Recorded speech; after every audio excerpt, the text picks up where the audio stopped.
Hello बच्चों, good evening. Welcome back to Aastha classes. My name is Vineet Kumar. मैं हूँ Vineet sir from Aastha classes से। ठीक है, तो आज की क्लास जैसा कि आप सभी जानते हैं कि मैं इस समय नॉर्मल लैंग्वेज का सेशन रन कर रहा हूँ।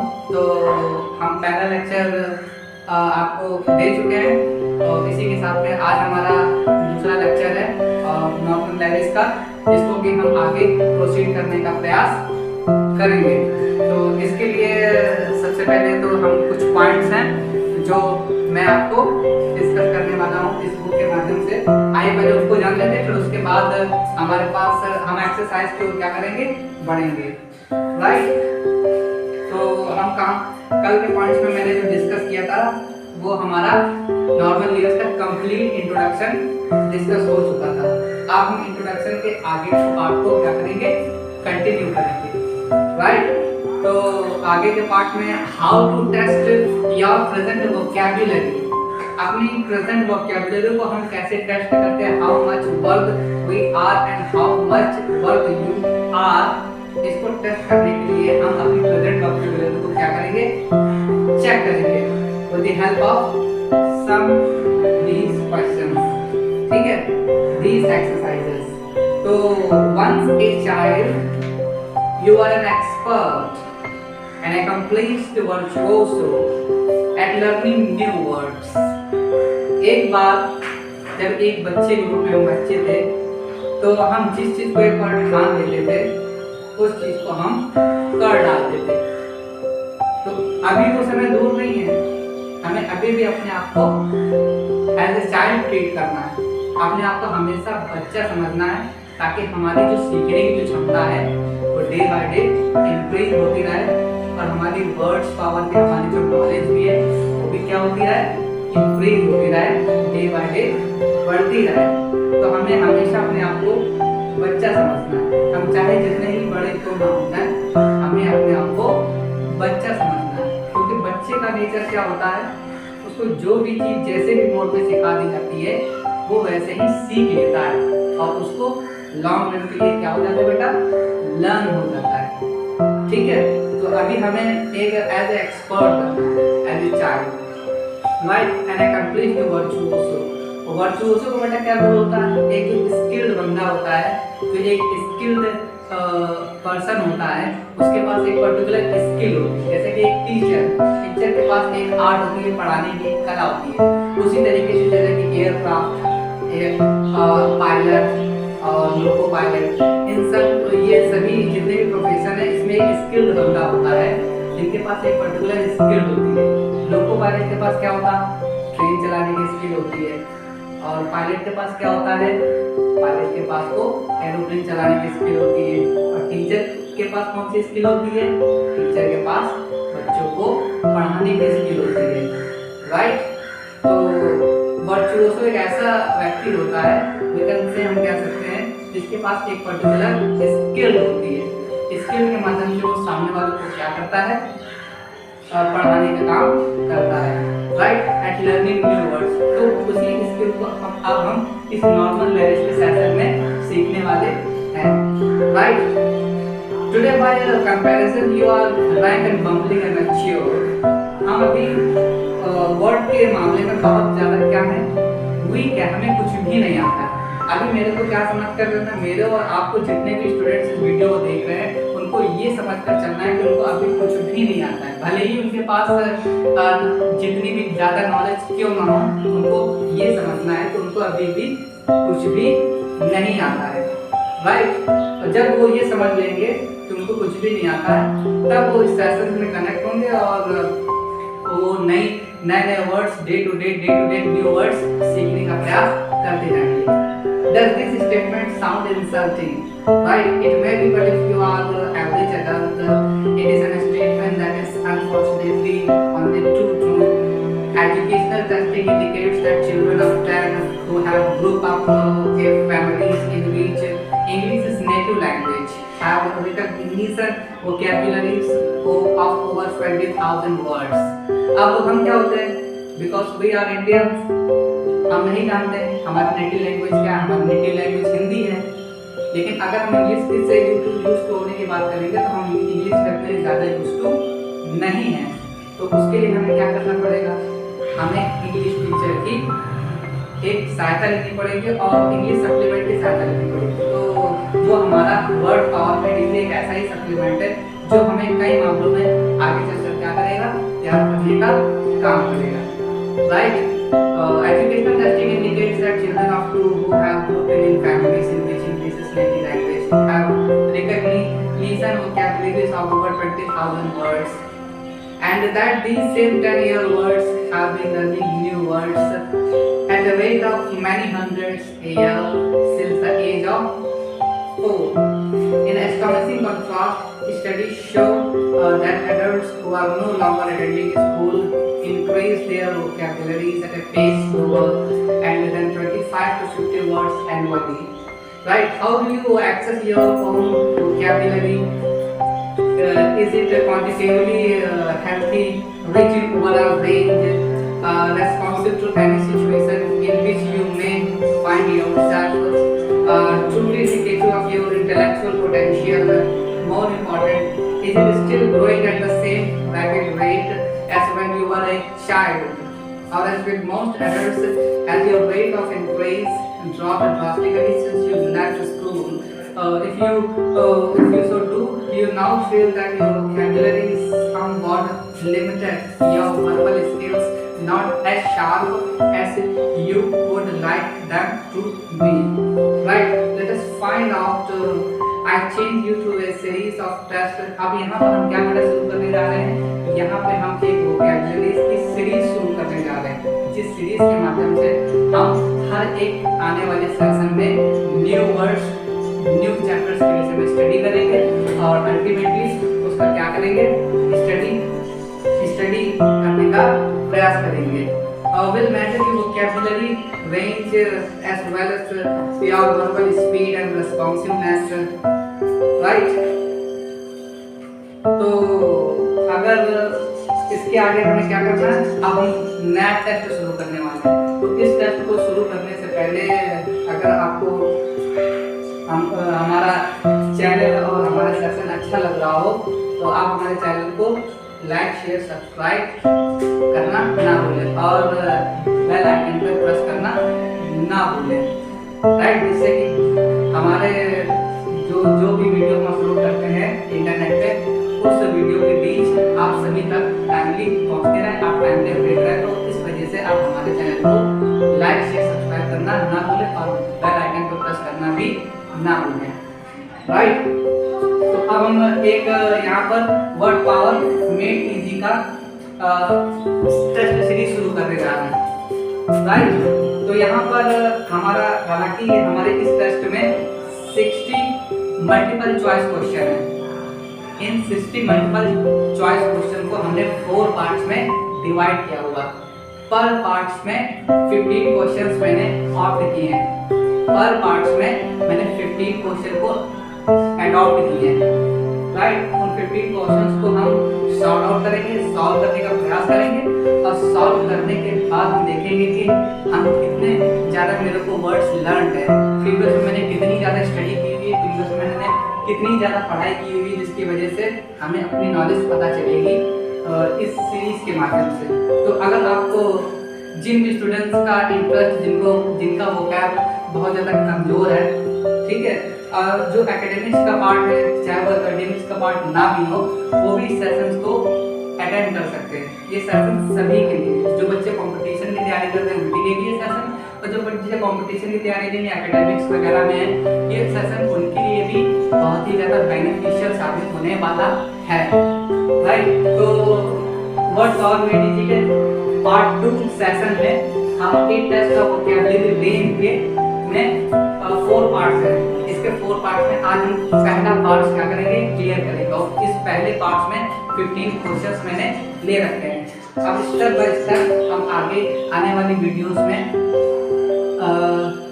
पार्ट 2, पार्ट 3, पार्ट 4 हम 15 क्वेश्चन के साथ में प्रेजेंट होंगे। वीडियो ज़्यादा लेंथी ना हो, इस वजह से मैंने छोटे छोटे पार्ट्स को मैंने यहाँ पर क्या किया, इंक्लूड किया हूँ। 15 क्वेश्चंस मैंने उसमें लिए हुए हैं। आप 15 क्वेश्चन को सॉल्व करने का प्रयास करेंगे और देखेंगे कि हमें कितनी ज़्यादा वोकैब आती है और कितनी ज़्यादा हमें और ज़्यादा आगे सीखने की ज़रूरत है। राइट, तो अब हम पहले क्वेश्चन की ओर बढ़ेंगे। अगर जो भी बच्चे हमारी इस वीडियो को देख रहे हो तो वो हमारे कमेंट बॉक्स में इस पहले दूसरे तीसरे क्वेश्चन का आंसर करना ना भूलें। राइट, तो अब हम पहला क्वेश्चन देखते हैं। पहला क्वेश्चन हमारा क्या है बच्चों? पहला क्वेश्चन है दी सेल्फ अपीयरेंस। दी सेल्फ अपीयरेंस का मतलब क्या होता है? दी सेल्फ अपीयरेंस का मतलब क्या होता है कि ऐसे लोग जो मतलब दिखने में नाटे करके होते हैं, ठीक है, जो नाटे करके होते हैं उनको क्या बोलते हैं बेटा? दी सेल्फ अपीयरेंस। और इसका सिनोनिम इन दोनों वर्ड्स में आपको चूज करना है कि कौन सा इसका राइट ऑप्शन होगा। तो चलिए हम आपको राइट आंसर की हो, लेकिन अगर आपको राइट आंसर आता है तो आप कमेंट में दे सकते हैं, अदरवाइज मैं तो आपको राइट आंसर बताऊंगा ही, ठीक है। तो इसका राइट आंसर होगा डी सेल्फ अपीयरेंस का अनटाइडी। राइट, अब हम दूसरे क्वेश्चन की ओर मूव करेंगे। एक बैफलिंग प्रॉब्लम। तो can you answer it A baffling problem. Baffling problem क्या होती है? बैफलिंग प्रॉब्लम ऐसी प्रॉब्लम होती है कि जिस प्रॉब्लम को हम आसानी से सॉल्व नहीं कर सकते। जैसे कि हमारे पास कोई पजल वगैरह होती है उसको हम आसानी से सॉल्व नहीं कर पाते, सॉर्ट आउट नहीं कर पाते, तो हम कंफ्यूजन की स्थिति में पड़ जाते हैं। तो कंफ्यूजन की स्थिति जब पैदा होती है तो उस प्रॉब्लम को हम क्या बोलते हैं बेटा? बैफलिंग प्रॉब्लम बोलते हैं, ठीक है। अब इन दो वर्ड्स में सिंपल एंड पजलिंग में आपको सेलेक्ट करना है कि कौन सा वर्ड करेक्ट है। तो हम करेक्ट आंसर की ओर आपको ले चलते हैं। तो करेक्ट आंसर हमारा है पजलिंग। राइट, तो पजलिंग पर हम काउंट करते हैं। राइट, अब हम थर्ड क्वेश्चन की ओर बढ़ते हैं। Right, linear parent. Linear parent क्या होता है? मतलब क्या होता है बेटा? लीनियर पैरेंट का मतलब होता है स्ट्रिक्टनेस। ऐसे पेरेंट्स जो मतलब क्या होते हैं? स्ट्रिक्ट होते हैं अपने बच्चों को लेकर। उनके बच्चे जैसे शैतानी वगैरह करते हैं तो शैतानी करते समय उनको कैसे डिसिप्लिन में लाना है, ठीक है। कुछ बच्चों के पेरेंट्स ऐसे होते हैं जो स्ट्रिक्ट नहीं होते हैं, तो उनके लिए हमें क्या करना होता है? उनके लिए हमें स्ट्रिक्टनेस का बिहेवियर अडॉप्ट करना होता है। राइट, तो अब इन दो वर्ड्स में हम आपको चूज करेंगे कौन सा राइट वन है। लीनियंट पेरेंट, तो आपके पास दो ऑप्शन है, पहला है टॉल और दूसरा है नॉट स्ट्रिक्ट। तो हम आपको राइट आंसर की ओर ले चलते हैं। राइट आंसर आपका रहेगा नॉट स्ट्रिक्ट। टाल से तो बेटा लेना नहीं देना नहीं है, क्योंकि टाल का मतलब क्या होता है? लंबा होता है, ठीक है। अब हम फोर्थ क्वेश्चन की ओर आगे बढ़ते हैं। राइट, तो फोर्थ क्वेश्चन हमारा क्या कहता है मेरे से? फोर्थ क्वेश्चन मेरे से कहता है रिपल्सिव पर्सनैलिटी। रिपल्सिव पर्सनैलिटी क्या होती है? ऐसी पर्सनैलिटी जिसके जो बहुत ज्यादा अपने आप में, जिसके अंदर बहुत ज्यादा गुस्सा आता है, जिसके अंदर बहुत ज्यादा एंगर अराइज होता है। तो ऐसे व्यक्ति के अंदर जो पर्सनैलिटी आती है उसको हम क्या बोलते हैं बेटा? Repulsive personality. तो अब रिपल्सिव पर्सनैलिटी का अगर आपको आंसर आता है तो आप कमेंट बॉक्स पे मेरे को सेंड करिएगा, अदरवाइज मैं आपको राइट आंसर की ओर ले सकता हूँ। राइट, तो रिपल्सिव पर्सनैलिटी का मतलब क्या होता है बेटा? दो ऑप्शन है आपके पास, डिस्गस्टिंग एंड अट्रैक्टिव। तो रिपल्सिव का मतलब क्या होता है? डिस्गस्टिंग। राइट, तो डिस्गस्टिंग वाले वर्ड्स को हम क्या करने वाले? क्लिक करने वाले। राइट, अब हम पांचवें क्वेश्चन की ओर क्या करेंगे बेटा? क्लिक करेंगे। हमारा पांचवा क्वेश्चन क्या कहता है? पांचवा क्वेश्चन से कहता है audacious attempt. Right, audacious attempt का मतलब मेरे को बताइए कि ऑडेशियस का मतलब क्या होता है? ऑडेशियस का मतलब होता है अड़ियल, जिद्दी, जो किसी चीज को ठान ले, ठानने के बाद उसमें हार ना माने। ऐसा व्यक्ति हार ना मानने वाला व्यक्ति। जैसे कि एक बार अगर ठान लिया कि मेरे को इस बार क्लास 10th में टॉप करना है तो टॉप करना है, चाहे मुझे जितनी भी मेहनत करनी पड़े मैं मेहनत करूंगा, लेकिन मेरे को 95 एंड अबव मार्क्स चाहिए तो चाहिए। तो ऐसे पर्सन को हम क्या बोलते हैं बेटा? Audacious attempt. ऐसे एफर्ट को हम क्या बोलते हैं? Audacious attempt. तो अब मेरे को बेटा आप बताइए कि इन दो ऑप्शन में आप किस ऑप्शन के साथ जाना चाहेंगे? तो हम, अगर आपको आंसर आता है तो जैसा कि मैंने पहले ही कहा कि आप कमेंट बॉक्स में मेरे को आंसर भेजिए, अगर नहीं आता तो मैं आपको राइट आंसर तो बताऊंगा ही बताऊंगा, ठीक है। तो ऑडेशियस का मतलब बेटा क्या होता है? बोल्ड या यूजलेस। ऑडेशियस का मतलब होता है बोल्ड। राइट, तो बोल्ड को ठीक है। अब हम अपने 6th क्वेश्चन की ओर 6 क्वेश्चन हमसे क्या कहता है बेटा, पेरिएबोव। पेरिएबोव का मतलब क्या होता है, ना झूमना, ठीक, जो कभी झूमता नहीं है, जो कभी हार नहीं मारता। तो इन दो ऑप्शन में आपको चूज करना है, तो आप इस ऑप्शन के साथ में जाएंगे फर्स्ट वन और सेकंड वन, राइट। तो हम राइट वन की ओर आगे बढ़ेंगे, तो इसका राइट आंसर होगा वर्ड ऑफ। तो वर्ड ऑफ पे क्या करेंगे बेटा, क्लिक करेंगे, राइट। अब हम अपने नेक्स्ट क्वेश्चन की ओर मूव करेंगे। नेक्स्ट क्वेश्चन मेरे से क्या कहता है, प्रेवलेंट डिसीज। प्रेवलेंट डिसीज का मतलब क्या होता है, एक ऐसी बीमारी जो प्राचीन काल से चली आ रही है और बहुत ज्यादा फेमस बीमारी है, ठीक है, जिसका इलाज भी पॉसिबल है प्रेजेंट टाइम में, राइट। तो प्रेवलेंट डिसीज को हम क्या बोलते हैं, हमारे पास दो ऑप्शन है, पहला ऑप्शन है वाइड स्प्रेड और दूसरा ऑप्शन है पैरल। तो अगर आपको उसका राइट आंसर आता है तो आप कमेंट बॉक्स पे शेयर करेंगे, मेरे को सेंड करेंगे, राइट। और अगर आपको नहीं आता है तो आप नो करके भी सेंड कर सकते हैं। तो हम राइट आंसर की ओर चलते हैं, आइए देखते हैं हमारा राइट आंसर बेटा क्या होगा, वाइड स्प्रेड। वाइड स्प्रेड का मतलब होता है जो बहुत ही विस्तृत क्षेत्र में फैली हुई बीमारी होती है, उसको हम क्या बोलते हैं, प्रेवलेंट डिसीज। एक एग्जांपल लेते हैं, जैसे कि कोरोना वायरस। कोरोना वायरस क्या है, एक वाइड स्प्रेड डिसीज है जो काफी एरिया को कवर करती है, काफी बड़े एरिया को क्या करती है, कवर करने का काम करती है, और काफी बड़े बड़े कंटिनेंट तक भी उसकी पहुंच हो गई है, राइट। अब हम अपने आठवें क्वेश्चन की ओर मूव करेंगे। क्वेश्चन हमसे क्या कहता है, ऑमिनस रिपोर्ट क्या होती है, ठीक है। ऑमिनस का मतलब क्या होता है, एक ऐसी रिपोर्ट जो बहुत ही ज्यादा फेमस है, राइट, अपने बुरे काम के लिए। एक ऐसी रिपोर्ट जो बहुत ही ज्यादा फेमस है किसी बुरे कृत्य को करने के लिए, तो ऐसी रिपोर्ट को हम क्या बोलते हैं बेटा, ऑमिनस रिपोर्ट। तो हमारे पास दो ऑप्शन है, इन दो ऑप्शन में आपको चूज करना है कि आप किस ऑप्शन के साथ जाना पसंद करेंगे, फर्स्ट वन और सेकंड वन। तो हम आपको राइट आंसर की ओर ले चलते हैं। राइट हमारा आंसर होगा फैटर्निटी, राइट। तो राइट आंसर होगा हमारा फैटर्निटी। एंड नाइन्थ हमारा आंसर क्या है, नाइन्थ क्वेश्चन की ओर आगे हम बढ़ेंगे। नाइन्थ क्वेश्चन में से क्या कहता है, इनएडिबल स्टोरी। नाइन्थ आंसर में से कहता है इनएडिबल स्टोरी। अब इनक्रेडिबल स्टोरी क्या होता है, इनक्रेडिबल का मतलब होता है अतुलनीय है, जिसकी किसी से तुलना नहीं की जा सकती है, अतुलनीय है, जिसकी किसी से तुलना नहीं की जा सकती, ऐसी कहानी, ठीक है। तो आइए ऐसी कहानी के हमारे पास दो ऑप्शन दिए हुए हैं, पहला है अनबिलीवेबल, दूसरा है ट्रू। तो आप किस ऑप्शन के साथ जाना चाहेंगे, मेरे को कमेंट बॉक्स में करिएगा, मैं आपको राइट आंसर की ओर ले चलता हूँ। तो हमारा राइट आंसर होगा अनबिलीवेबल। अनबिलीवेबल का मतलब है अविश्वसनीय, ऐसी कहानी जो अविश्वसनीय हो, जिसको हम देखकर बहुत ज्यादा रोमांच से भर उठते हैं, तो ऐसी कहानी को हम क्या बोलते हैं, इनक्रेडिबल स्टोरी। मान लीजिए मैंने अलादीन की और अली बाबा 40 चोर की कहानी कभी नहीं सुनी थी, और अचानक से मेरे को मेरे दादाजी ने सुना दी, और सुनाने के बाद मेरे को मजा आ गया। फिर मैंने दादाजी से कहा, दादाजी मेरे को और कहानी सुनाई, मेरे को और बताइए। फिर इसके बाद क्या होता, फिर इसके बाद क्या होता, दादा और बताइए। फिर उसके बाद क्या होता, फिर मेरे अंदर एकदम से इंटरेस्ट जाता है उस कहानी को जानने के लिए। तो उसी वर्ड्स की जगह पे हम यहाँ पर क्या यूज कर सकते हैं, इनक्रेडिबल स्टोरी। हम अपने दादा से कहेंगे, दादा इट वाज इनक्रेडिबल स्टोरी, मैंने ऐसी कहानी तो पहले भी कभी नहीं सुनी थी, राइट। तो राइट आंसर तो हम आगे बढ़ेंगे। सेशन को ज़्यादा ना लंबा ना रखते हुए सेशन को छोटा रखने के लिए थोड़ा फास्ट चलेंगे, क्योंकि मेरे को अभी 15 और क्वेश्चन क्या करने हैं, कवर अप करने हैं, राइट। तो इसके लिए अब हम राइट ऑप्शन को पढ़ेंगे। तो राइट ऑप्शन हमारा होगा ए अनबिलीवेबल, बी हमारा ट्रू। तो हमारा राइट आंसर है अनबिलीवेबल, राइट। अब हम 10th क्वेश्चन को प्रोसीड करेंगे। 10th क्वेश्चन हमारा क्या कहता है बेटा, एन ऑप्थेल्मोलॉजिस्ट। ऑप्थेल्मोलॉजिस्ट नहीं होता है, बहुत अच्छे से तुम ऑप्थेल्मोलॉजिस्ट बोलते हैं, ऑप्थेल्मोलॉजिस्ट नहीं होता, ophthalmologist. It doesn't become ophthalmologist. No, it becomes ophthalmologist.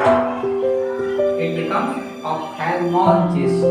Ophthalmologist का मतलब क्या होता है, एक ऐसा प्रोफेशन, एक ऐसा डॉक्टर जो आंखों की बीमारियों के क्या करता है, ट्रीट करता है, आंखों की बीमारियों का इलाज करता है। तो जब भी हमें आंखों में कोई प्रॉब्लम होती है तो हम किस डॉक्टर के पास जाते हैं, हम जिस डॉक्टर के पास जाते हैं उस डॉक्टर का नाम है ऑप्थेल्मोलॉजिस्ट। हम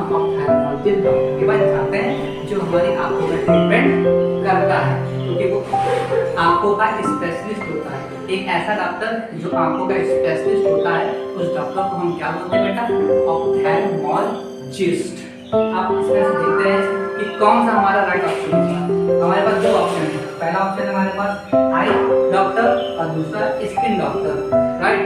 तो पता ही चल गया होगा क्योंकि मैंने आपको समझा कर अपने सारी चीजें एक्सप्लेन कर बता दो, तो आपको समझ में आ गया होगा कि कौन सा होगा। इसका राइट आंसर होगा आई डॉक्टर, राइट। अब हम अपने 11th क्वेश्चन की ओर प्रोसीड करते हैं, राइट। तो 11th क्वेश्चन में क्या कहता है? 11th क्वेश्चन में कहता है will supersede the law. Will supersede the law एक ऐसा लॉ जिस लॉ के हम उल्लंघन करते हैं, जिस लॉ का हम क्या करते हैं? उल्लंघन करते हैं, उस लॉ के पार चले जाएं।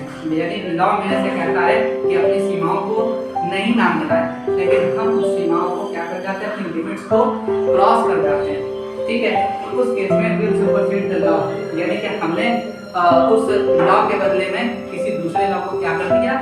इंक्लूड कर दिया। तो उस केसेस में हमारे पास राइट ऑप्शन क्या होगा बेटा? बच्चों अगर आपको इसका बहुत ही इंपॉर्टेंट क्वेश्चन है और बहुत ही इंटरेस्टिंग क्वेश्चन है, अगर आपको इसका आंसर नहीं आता तो आप इसको गूगल कर सकते हैं। गूगल करने के बाद मेरे को कमेंट सेक्शन में क्या कर सकते हैं? प्लेस कर सकते हैं, राइट। और अगर नहीं कर सकते तो मैं तो आपको बता ही रहा हूँ, राइट। तो पहला हमारा क्या हुआ? टेक द प्लेस ऑफ, और दूसरा ऑप्शन है रिपील। तो आप किस ऑप्शन के साथ करते हैं? ये हम आपको ले सकते हैं राइट ऑप्शन की ओर। तो राइट आंसर हमारा क्या है? Take the place of, right. अब हम नेक्स्ट क्वेश्चन की ओर प्रोसीड करते हैं। नेक्स्ट क्वेश्चन में क्या कहता है? An anonymous donor. Anonymous donor का मतलब, एनोनिमस का मतलब ही होता है ऐसा डोनर जो गुमनाम हो। डोनर का मतलब होता है दाता, जो व्यक्ति अपने खून को देता है किसी दूसरे व्यक्ति को, उसको हम क्या बोलते हैं बेटा? एनोनिमस डोनर, एक गुमनाम दाता। हिंदी में इसका मतलब क्या होता है? एक गुमनाम दाता, एक ऐसा व्यक्ति जो गुमनाम है, ठीक है, इसके ब्लड ग्रुप का कोई भी पता नहीं है, इसका ब्लड ग्रुप क्या है। तो क्या होगा बेटा? Anonymous donor. जैसे कि हम ही हैं, हम डॉक्टर के पास गए और डॉक्टर के पास जाने को पता कि डॉक्टर साहब मेरे को अपना ब्लड ग्रुप नहीं पता है, मेरे को कैसे पता करना है। तो मैं क्या करवाऊंगा? सबसे पहले डॉक्टर के पास जाऊंगा, चेकअप करवाऊंगा और ब्लड की जांच करवाऊंगा। फिर रिपोर्ट आएगी, रिपोर्ट आने के बाद डॉक्टर मेरे को बताएंगे बेटा आपका ब्लड ग्रुप A+ है, आपका ब्लड ग्रुप है B पॉजिटिव, ठीक, और O नेगेटिव। तो ऐसे को हम क्या बोलते हैं? एनोनिमस डोनर को बोलते हैं एक ऐसा व्यक्ति, गुमनाम डोनर, जिसके अपने ब्लड का कुछ भी पता नहीं कि उसका ब्लड ग्रुप कौन सा है, राइट। तो इस केसेस में आपके पास दो ऑप्शन है, तो आप किस ऑप्शन के पास जाना चाहेंगे? One whose name is not known या स्टिंजी। तो आप किस ऑप्शन के पास जाएंगे? अगर आपको इसका आंसर पता तो आप कमेंट बॉक्स में सेंड करिए, अदरवाइज मैं आपको आंसर जो नहीं सकता, उसका राइट आंसर होगा one whose name is not known, एक ऐसा व्यक्ति जिसके नाम का कोई आता पता नहीं है, ऐसे व्यक्ति को हम क्या बोलते हैं? गुमनाम व्यक्ति, राइट। मान लीजिए कोई ऐसा हमारे सोसाइटी में बहुत सारे चोर होते हैं, चोरी करके भाग जाते हैं, ठीक है, फिर पता नहीं लगता तो गुमनाम हो जाते हैं। फिर 5 साल बाद आते हैं, उसको पता चलता है कि ये फलाना चोर थे, ये हमारा सामान ले लेते हैं, ठीक है। तो एनोनिमस का बेसिकली जो मतलब होता है गुमनाम, राइट। तो इसका आंसर कौन सा होगा? 12 का one whose name is not known, right. अब 13 का क्या होगा बेटा? Perform autopsy. ऑटोप्सी बहुत ही ज्यादा पूछा जाने वाला एग्जाम में हुआ है ऑटोप्सी। ऑटोप्सी का मतलब क्या होता है बेटा? तो पहला ऑप्शन क्लियर पढ़ेंगे, examination of the cause to determine the cause of death, and second option हमारा कर्स डिसीज। तो ऑटोप्सी उस वर्ड को कहते हैं, ऑटोप्सी का जो मतलब होता है, ठीक, ऑटो का मतलब होता है सेल्फ और सी का मतलब होता है PCY का मतलब क्या होता है? जांच। जो डेड मरी हुई बॉडी को क्या करता है? जांच करने का काम करता है, ठीक है। एग्जामिनेशन का मतलब होता है परीक्षण of the cause to determine the cause of death.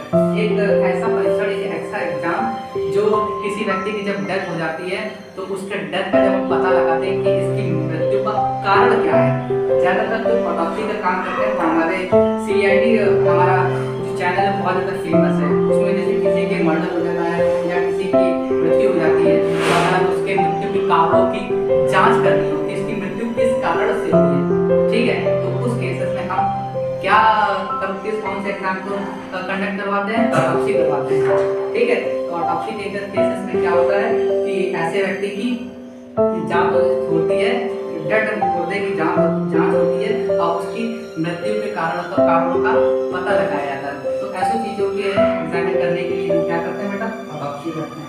तो आपको पता लग गया होगा इसका आंसर क्या होगा, right. Examination of a corpse to determine the cause of death. तो इसका हमारा आंसर होगा है, दूसरा तो हो नहीं सकता, क्योर डिजीज, दूसरा तो हो नहीं सकता, राइट। अब हम सेकंड लास्ट क्वेश्चन को प्रोसीड करेंगे, राइट। सेकंड लास्ट क्वेश्चन में क्या कहता है, एन इनडिफैटिगेबल वर्कर। इनडिफैटिगेबल वर्कर का मतलब क्या होता है बेटा, ऐसा वर्कर जो कभी थके ना, जिसको 8 घंटे भी अगर जॉब के लिए अपॉइंट कर दिया जाए तो 8 घंटे कर भी लेगा, उसके बाद थकेगा ही नहीं, नॉन स्टॉप काम करते ही रहेगा, करते ही रहेगा, करते ही रहेगा। तो ऐसे व्यक्ति को हम क्या बोलते हैं बेटा, इनडिफैटिगेबल वर्कर। ऐसे वर्कर को हम क्या बोलते हैं बेटा, इनडिफैटिगेबल वर्कर। अब इन ऑप्शन में आपको चूज करना है कि कौन सा ऑप्शन राइट है, वेल पेड राइट है या टायरलेस राइट है। तो आइए राइट ऑप्शन क्यों ले सकते हैं, हमारा इसका राइट आंसर होगा टायरलेस, राइट। अगर इसको आपको आंसर आता है तो कमेंट बॉक्स में शेयर कर सकते हैं, जैसा कि मैंने आपको पहले ही बताया, राइट। अब हम अपने लास्ट क्वेश्चन को प्रोसीड करते हैं। हमारा लास्ट क्वेश्चन क्या है बेटा, कि कन्फर्म एथीस्ट। एथीस्ट का मतलब क्या होता है, एथीस्ट का मतलब क्या होता है, जो भगवान पे विश्वास करते हैं। और एथीस्ट का मतलब क्या होता है, प्रीफिक्स लगता है, ए का मतलब होता है नॉट, नॉट का मतलब होता है नेगेटिव, नहीं।